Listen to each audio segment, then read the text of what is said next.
Hello students, एक बार फिर से आपको स्वागत करते हैं नंबर 1 क्लासेस में। मैं हूं सुजीत कुमार सक्सेना। आज हम लोग चर्चा करेंगे कम्युनिकेशन स्किल इन हिंदी के बारे में, ठीक ना। और उसका हम लोग VVI मतलब वेरी वेरी इंपॉर्टेंट क्वेश्चन के बारे में चर्चा करेंगे जो एग्जाम में आने वाले हैं, ठीक ना। जो हम क्वेश्चन लिखे हैं यानी क्वेश्चन से आपको एग्जाम में आएंगे। आपको 100% हम श्योर करते हैं। पूरा सिलेबस को देखकर पूरा क्वेश्चन छानबीन करके हम इस चीज़ को लिखे हैं, ठीक ना। इन क्वेश्चन से बाहर एक भी क्वेश्चन आपको नहीं पूछे जाएंगे, ये मेरा दावा है। इसलिए आप शांति से आप पेन और कलम ले लीजिए और इन क्वेश्चन को आप लिखिए। इन क्वेश्चन को आप उत्तर देने का अभी से प्रयास कीजिए, अभी से उसको तैयार कीजिए, ताकि आप एग्जाम में अच्छे मार्क्स का मतलब फुल मार्क्स आप लाइए। आपको अध्याय बाय अध्याय हम लिख दिए हैं, चैप्टर बाय चैप्टर में क्या, इस चैप्टर से क्या इंपॉर्टेंट क्वेश्चन है, इस चैप्टर से क्या इंपॉर्टेंट क्वेश्चन है, इस चैप्टर से क्या पढ़ना चाहिए, इस क्वेश्चन से क्या इस यूनिट से क्या पढ़ना चाहिए। हम पूरे आपको डिटेल आपको देने जा रहे हैं, ठीक ना। तो प्लीज़ आप, यदि आपको अच्छा लगेगा तो वीडियो को लाइक कीजिएगा। अभी तक चैनल को सब्सक्राइब नहीं किए हैं तो प्लीज़ आपसे नम्र निवेदन है, सब्सक्राइब कीजिएगा। चलिए हम मुद्दा की ओर जाते हैं। अध्याय 1 में दिया है संप्रेषण, ठीक ना। संप्रेषण से क्वेश्चन किस प्रकार आएगा, संप्रेषण क्या होता है, इसलिए हम लिख दिए संप्रेषण क्या होता है, संप्रेषण के प्रकार, ठीक ना। और प्रभावी संप्रेषण क्या होता है। 3 इंपॉर्टेंट क्वेश्चन वहां से दे रहे हैं। संप्रेषण से 3 प्रकार, संप्रेषण क्या होता है, ठीक ना, किस प्रकार होता है, क्या होता है उसके अंदर ही, ठीक ना। उसके प्रकार के बारे में दिया गया है, ठीक ना। तो लिखित संप्रेषण क्या होता है, मौखिक संप्रेषण क्या होता है, ठीक ना, शाब्दिक संप्रेषण क्या होता है, अशाब्दिक संप्रेषण क्या होता है, नेत्र संप्रेषण क्या होता है। इन सारे बातों को, ठीक ना, उसके प्रकार के अंदर आते हैं, ठीक ना। इसलिए उसका प्रकार पढ़ लीजिएगा। प्रभावशाली संप्रेषण क्या होता है, ठीक ना, प्रभावी संप्रेषण क्या होता है, ठीक ना, दोनों एक ही हुआ। इस प्रकार का आप 3 क्वेश्चन हम यूनिट 1 से आपको इंपॉर्टेंट क्वेश्चन के रूप में दे रहे हैं। आप इसे लिख लीजिए, आप इसे तैयार कीजिए। इसके लिए हम वीडियो भी बना चुके हैं। यदि आप नहीं देखे हैं तो प्लीज़ आप प्ले लिस्ट में ले जाइए, ठीक ना। कम्युनिकेशन स्किल हिंदी का प्ले लिस्ट में जाइए, आप वहाँ से देख सकते हैं। चलिए हम जल्दी से आपको समय को बर्बाद ना करते हुए यूनिट नंबर 2 में देखते हैं। अध्याय 2 व्यवहार कौशल। देखिए, व्यवहार कौशल से हम 2 क्वेश्चन लिखे हैं। व्यवहार कौशल क्या होता है, ठीक ना, उसका किस प्रकार कहाँ कहाँ होता है, किस प्रकार बढ़ता है, क्या होता है, इसको बढ़ने से क्या फायदा होता है, ठीक ना, पूरा उसको अब अध्ययन कर लीजिएगा। और तकनीकी कौशल क्या होता है, तकनीकी कौशल, ठीक ना, किस प्रकार लाभ होता है, ठीक ना, क्या चीज़ होता है, इनके बारे में आप 2 क्वेश्चन आपको अध्याय 2 से आपको हम इंपॉर्टेंट क्वेश्चन के रूप में सौंप रहे हैं, आपको दे रहे हैं, ठीक ना। व्यवहार कौशल को आप पूरा डिटेल से पढ़ लीजिएगा, अंदर आते हैं, ठीक ना, सब कुछ पढ़ लीजिएगा। और तकनीकी कौशल से क्या फायदा है, क्या लाभ है, किस प्रकार का होता है, उनको बारे में पढ़ लीजिएगा। यूनिट 2 से 2 क्वेश्चन ही दे रहे हैं। चलिए हम लोग नेक्स्ट चैप्टर देखते हैं। नेक्स्ट चैप्टर है अध्याय 3। क्या है, व्याकरण। क्या है, व्याकरण अभ्यास। व्याकरण अभ्यास में क्या क्या दिया हुआ है आपको सिलेबस में। शतरंज का खिलाड़ी कहानी है, ठीक ना। नमक का दरोगा एक कहानी है। ईदगाह एक कहानी है। पूस की रात कहानी है। आप इस 4 कहानी को, अगर 4 हो सके 1-2 कहानी और होगा तो उसको आप याद कर लीजिएगा जो आपको सिलेबस में है, ठीक ना। 4 क्वेश्चन हम 4 कहानी लिखे हैं बोर्ड पर, ठीक ना। आपको इंपॉर्टेंट क्वेश्चन को देने के रूप में आप इस कहानी को अच्छी रीति से, बस आपको कहानी आना चाहिए। अब आपको ऐसा नहीं कर रहे हैं कि पूरा कहानी, बस कहानी का आपको क्या है, कहानी के अंदर क्या क्या कहानी है, ठीक ना। कहानी का कुछ आपको थोड़ा सा आपको आइडिया होना चाहिए, क्योंकि कई बार क्या कहता है कहानी का संक्षिप्त रूप, मान लीजिए पूस की रात को, ठीक ना, एक कहानी को संक्षिप्त रूप में वर्णन कीजिए, या तो कोई कहानी दे दिया, ठीक ना। चारों कहानी आपको याद होना चाहिए, या सिलेबस में एक 2 और कहानी होगा तो उसको भी आप ऐड कर सकते हैं, ठीक ना। हम 4 इंपॉर्टेंट के रूप में आपको दे रहे हैं। चाहे इसको से क्या होता है, कहानी के अंदर से प्रश्न पूछे जाते हैं। कई बार कहानी को मान लीजिए नहीं लिखने के लिए देता है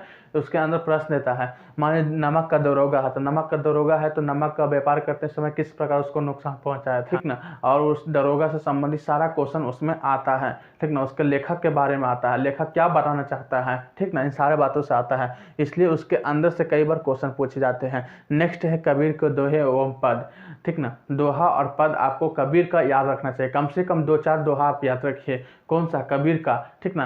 कबीर का दोहा क्या है, ठीक ना, पूछिएगा तो क्या होगा, बुरा देखा मैं चला बुरा न मिला कोई। इस प्रकार का एक दोहा है। आपको 2 दोहा याद रखना, 2 से 4 दोहा आपको याद रखना ही रखना है। जैसे आपको एग्जाम्पल के लिए, पोथी पढ़त पढ़त जग मुआ पंडित भय न कोई, 2.5 अक्षर प्रेम का पढ़े जो पंडित होए, ठीक ना। इस कहानी का आपको अर्थ लिखना है। मान लीजिए मोटा मोटा किताब, ठीक ना, मोटा मोटा पोथी जैसे किताब पढ़ने से कोई पंडित मतलब विद्वान नहीं होता है, बस, ठीक ना। यदि उसके अंदर, ठीक ना, इतना पढ़ लिया है वो विद्वान नहीं कहलाएगा।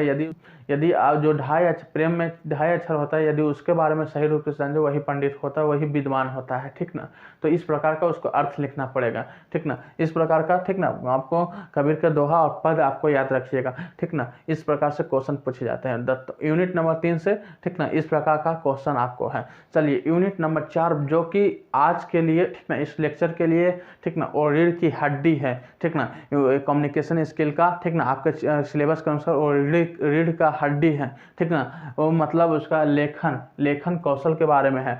पत्र क्या होता है, ठीक ना, और सरकारी पत्र क्या होता है, ठीक ना। पत्र लेखन से आपको पूछे जाते हैं। औपचारिक पत्र अनौपचारिक पत्र में क्या अंतर है, ठीक ना। औपचारिक पत्र लिखने के लिए देता है, अनौपचारिक पत्र भी लिखने के लिए देता है, ठीक ना। अनुच्छेद ध्यान दीजिएगा, अनुच्छेद के ऊपर हम बहुत अच्छा वीडियो बना चुके हैं, नंबर 1 क्लासेस के, और सो वायरल वीडियो है, ठीक ना। लगभग 25,000 से अधिक लोग उसको देख चुके हैं। इसलिए अनुच्छेद का आपसे भी निवेदन करते हैं, अनुच्छेद और प्रतिवेदन, ठीक ना।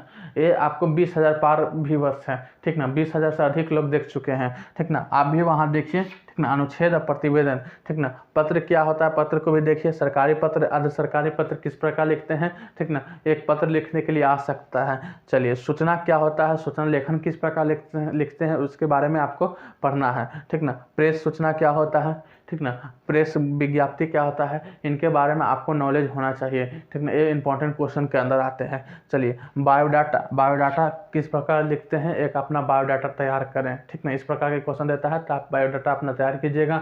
आपको उसका फॉर्मेट अच्छा होना चाहिए। फॉर्मेट का मतलब आपको, हम बायोडाटा किस प्रकार, मान लीजिए नाम है, ठीक ना, तो यहाँ पिताजी का नाम, पिता का नाम, ठीक ना, पिता का नाम, मान लीजिए नाम है तो नाम लिखें सामने, यहाँ पिता का नाम है तो सामने लिखें। तो जो डिस्टेंस है, जो मार्जिन है सामने सही एक डिस्टेंस में यहाँ छोड़ना चाहिए, यहाँ भी सही, मतलब उसको फॉर्मेट से नंबर मिलता है। उसको तो पता है क्या बायोडाटा, तो मान लीजिए अपना नाम गाँव कोई नहीं जानता है, सब जानता है हमारा नाम क्या है, हम गोरा है, काला है, ऊँचा है, नाचा है, जाति उति सब जानता है, लेकिन एक सही फॉर्मेट में होना चाहिए। इसलिए बायोडाटा तैयार करवाता है, एक सही फॉर्मेट है। किनारे में एक जगह फोटो के लिए दे दीजिएगा, इस प्रकार आप लिख दीजिएगा, ठीक ना। फॉर्मेट सही होना है। फॉर्मेट सही का मतलब एक सही प्रकार का एक मार्जिन में होना चाहिए, ये आप ध्यान दीजिएगा। एक बायोडाटा तैयार करने के लिए आता है। यूनिट नंबर 5 से आपसे हम निवेदन करते हैं, ठीक ना। ये मेरा आंकड़ा है कि उससे अधिकतर मल्टीपल चॉइस क्वेश्चन ही पूछे जाते हैं, ठीक ना। उसमें क्या क्या आता है वो भी आपको बता देते हैं, ठीक ना। मुहावरे आते हैं, एक शब्द के अनेक शब्द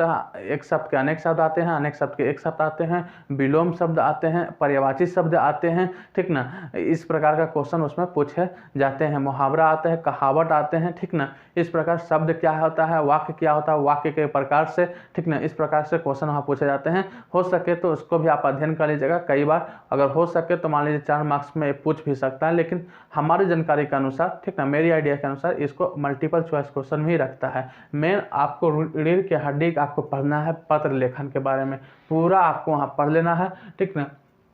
साथ ही साथ अध्याय 3 भी पढ़ लीजिएगा, क्योंकि 2 जो है, ठीक ना, बहुत ही इंपॉर्टेंट है। और चैप्टर 1 तो आपको पढ़ना ही पढ़ना है, क्योंकि संप्रेषण क्या होता है, संप्रेषण कितने प्रकार के होते हैं। संप्रेषण देखिए, बोलने में संप्रेषण लगता है, संप्रेषण के इंग्लिश में तो कम्युनिकेशन ही कहते हैं। कम्युनिकेशन किसको कहते हैं, यदि हम बोल रहे हैं आप समझ रहे हैं, ठीक ना, इसी को तो संप्रेषण कहते हैं। जो वक्ता का मतलब जो कहना चाहता है, श्रोता उसे समझ लेता है, ठीक ना, उसी को तो संप्रेषण कहते हैं, उसी को तो संप्रेषण कहते हैं। बस कहानी खत्म। संप्रेषण मानिए जो लिख के करता है वो लिखित संप्रेषण, जो बोल के करता है मौखिक संप्रेषण, ठीक ना। जो इशारे से करता है वो तो अशाब्दिक संप्रेषण में आता है, ठीक ना। इस प्रकार का बहुत सिंपल है। थोड़ा सा आप ध्यान दीजिएगा, बहुत ही आसान है, ठीक ना। तो यही आपको इंपॉर्टेंट क्वेश्चन आपको ज़्यादा देने के लिए कोशिश नहीं किए, ज़्यादा आपको बोर करने के लिए कोशिश नहीं कर रहे हैं। आप इस क्वेश्चन पर फोकस कीजिए, 6 मार्क्स लाइएगा, ठीक ना। इन्हीं से क्वेश्चन पूछे जाएंगे, ठीक ना। मेरा ये दावा है, 100% दावा है। चलिए, कैसा लगा आज का लेक्चर, कैसा लगा ये आपको इंपॉर्टेंट क्वेश्चन, जरूर आप कमेंट करके बताइएगा, ठीक ना। यदि आप अभी तक चैनल को सब्सक्राइब नहीं किए तो प्लीज़ सब्सक्राइब कीजिएगा, वीडियो को लाइक कीजिएगा। वीडियो को देखने के लिए बहुत बहुत धन्यवाद।